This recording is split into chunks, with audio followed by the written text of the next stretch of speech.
Mahaprabhu was called by Advaita Prabhu. Similarly, Bhaktivinoda Thakur, when he saw this condition of pseudo-Vaishnava all over the country, he also prayed to Lord Chaitanya that you kindly send somebody from your personal staff so that I can start this movement. By the Sri Gaura Karuna Shakti Vigrahaya Namaste.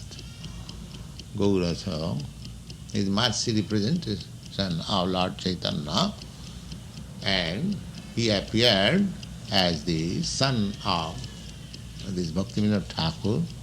At that time he was known as Kedarnath Dutt, Ken Dutt, and he appeared in 1867 as the child of Bhaktivinoda Thakur, and the house is still Jagannath Puri. At that time Jagannath Puri, magistrate in Jagannath Puri, and he was district magistrate, and in February 1867 Bhaktisiddhānta Sarasvatī Thākura appeared. And when he appeared, he is this, what is called the intestine? Cord. What is it called? Embryo cord. That embryo cord was like this. Yeah. That means Brahmin from the beginning. When he was a child, he appeared in February. When the Ratha Yatra takes place in July. February, March, April, May, June, July. So when he was 6 months old, the Ratha Yatra festival was held, and by chance the big car stopped in front of that house. That is generally the Jagannath car stops, just like our car also stops, and you have some difficulty to push it again. That's nice. It also happens in Jagannath Puri. It was stopped, and some people, Chaitanya Mahaprabhu used to push with his head. So that was wonderful. So anyway, the car stopped, and the mother of our Guru Mahārāja, the child Guru Mahārāja, said, she took the opportunity, and she was manager's wife, so everyone respected, put the child on the leg of Jagannath. And as there are so many garlands, one garland immediately fell on the child. Yes, automatically. In this way, Bhaktivinoda Thakur could understand that this child is not ordinary child, and he knew that I prayed to Gaurasundar to send me somebody. So this boy, this child is sent by him. So he took care of him very carefully, and in this way his name was Vimala Prasad. Vimala Prasad Dutt.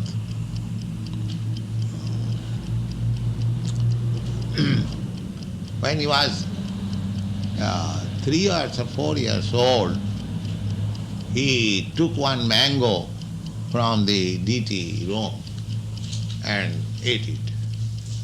So Bhaktivinoda Thakur said, "Oh, you have done a great wrong thing. You have taken the mango of the deity before offering him. It is a great offense." The child took it very seriously. And my Guru Maharaj never took mango throughout his whole life. Whenever mango was offered, he would say, "Oh, I am an offender, I cannot take it." Then, after disappearance of Bhaktivinoda Thakur in 1914, Bhaktivinoda Thakur organized this Krishna Caitanya movement in pure form from Mayapur. He published many books and papers, Sajjantashani, and he passed away in 1914. At that time, he entrusted the matter to Siddhanta Saraswati Thākur that my work unfinished about this Chaitanya Mahaprabhu's movement. You take charge of it. So he took very seriously the word of Bhaktivinoda Thakur. So since 1914 to 18, he was simply thinking that how I can expand this movement. So in 1908, he started this movement with the help of some disciples. Krishna sent him. Developed. So in Calcutta, Guru Maharaj started in 1918. And I think in 1922, when I was a young man, one of my friends, he took me to Guru Maharaj. That was my first meeting. And of course he was speaking to everyone, but he found me something. So immediately after my meeting, he said this, that, why don't you preach this Chaitanya's cult in the Western countries? That is a memorable day. Of course, I did not know that we'll have to do it. It is, I could not understand that time. I talked with him in so many ways. Who will hear your Chaitanya's message? We are a dependent country. At that time I was Gandhi's devotee. In 1920, I gave up my educational career and joined this Congress movement because Gandhi's program was to boycott the university education, the British law court. So we took this opportunity and gave up education. You see? And so then Dr. Bose, he was my father's friend, so he asked what is our wife is doing. So my sister told him, no, he has appeared in the BA examination, but he's not doing anything. So Dr. Bose was my father's friend. So he appointed me the manager of his laboratory. I did not know anything, still he appointed me. So that was in 1921. In 1920 I gave up my education. Of course I was married in 1918 and I got my first child in 1910. So in 1922, when I saw my Guru Maharaj and when I was convinced about his argument and mode of presentation, I was so much struck with wonder. I could understand that here is the proper person who can give a real religious idea. That I appreciated at that time.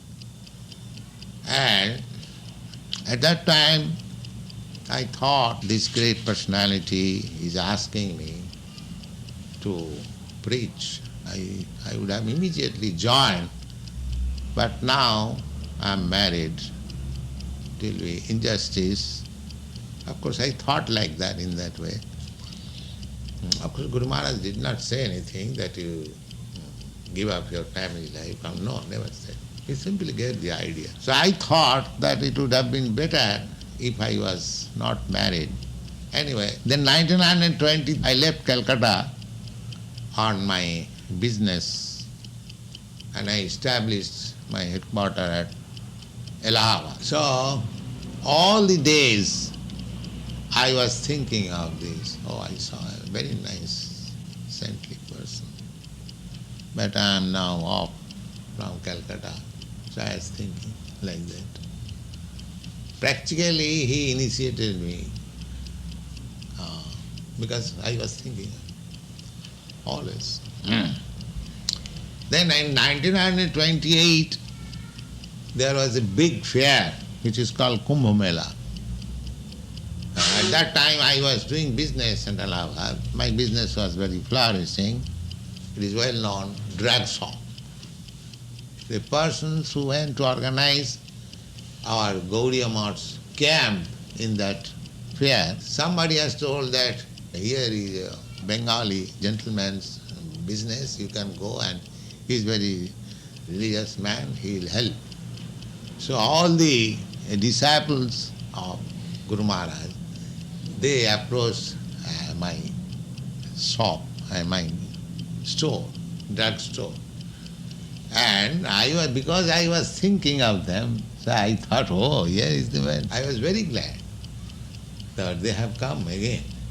Because I was separated from them in 1923, and again I saw them in 1928, after 5 years, and I was thinking of Guru Maharaj. Simply in this way, I met a very nice, saintly person, very nice. And if I can see him again, like that. In this way, with my help, the Allahabad Center of Gaudiya Math was established. Then I was initiated in 1933, and in 1936 I was at that time in Bombay, and Guru Maharaj was he was at Puri, Jagannath Puri. We have got our temple there.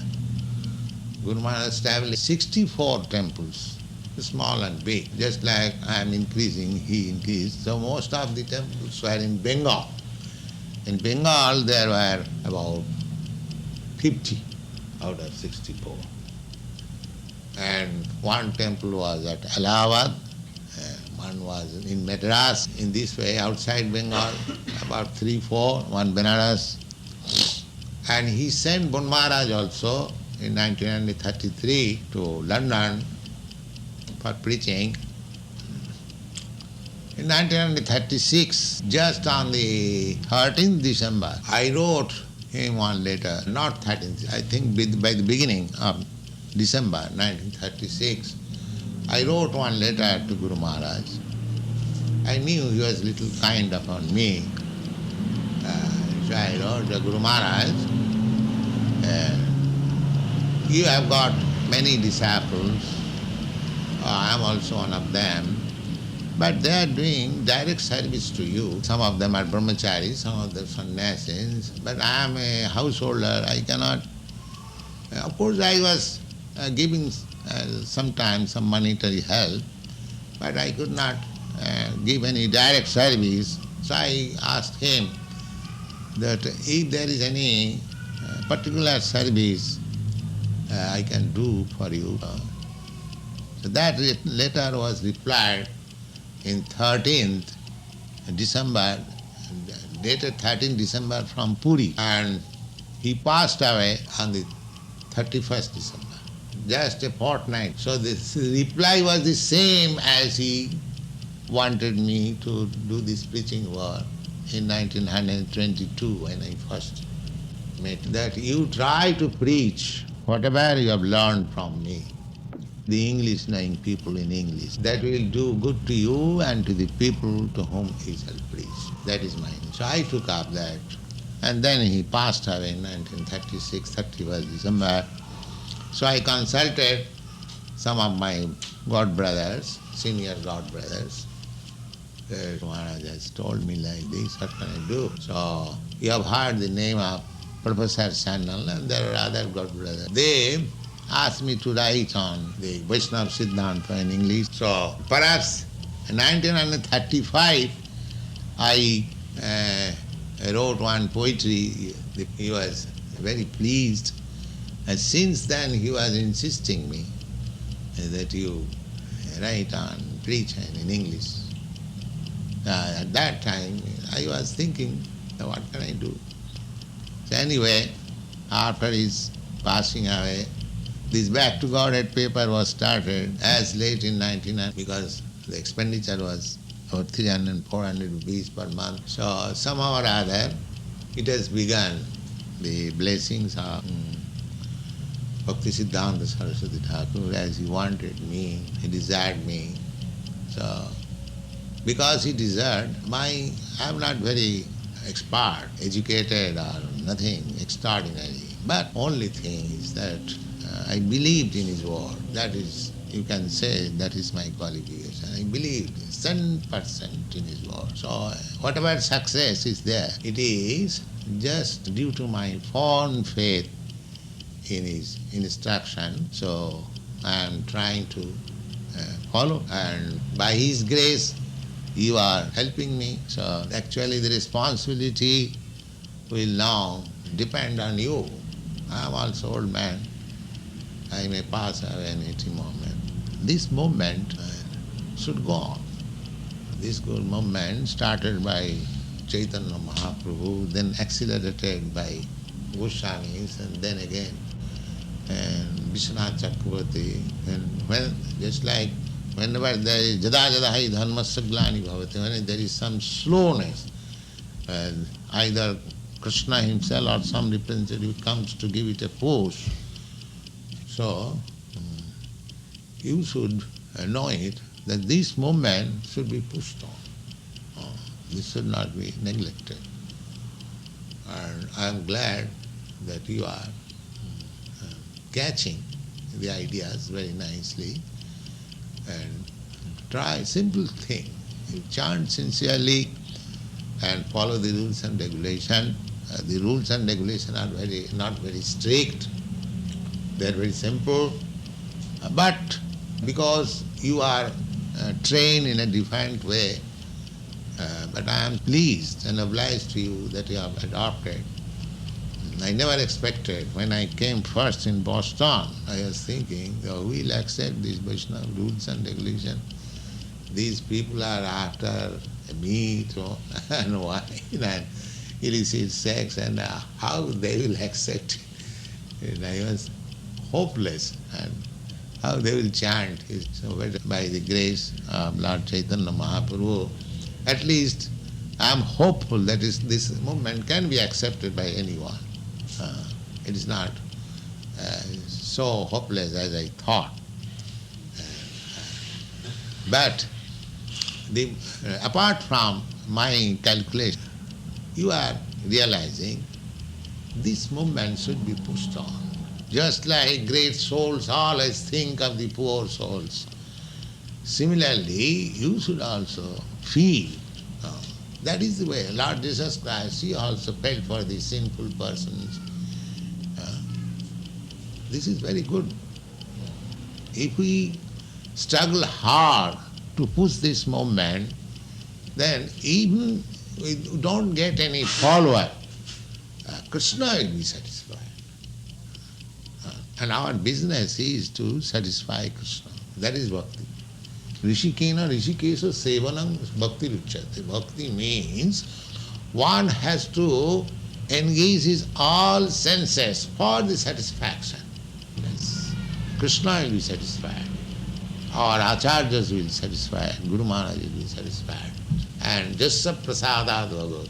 If they are satisfied, then your business is finished. Yes. Not that others is satisfied or not. By your chanting, some public is satisfied. No, we are not concerned with that. He may be satisfied or not satisfied. But if I chant in the proper way, then my predecessor, the ācārya, will be satisfied. That is my business. If I don't invent in my own way, I am very glad that Krishna has sent so many nice boys and girls to help me be blessed on this auspicious day. And there is nothing mine. I am simply a postal peon. I am delivering to you what I have heard from my Guru Maharaj. And simply you also act in the same way, and you will be happy, and the world will be happy, and Krishna will be happy, everything.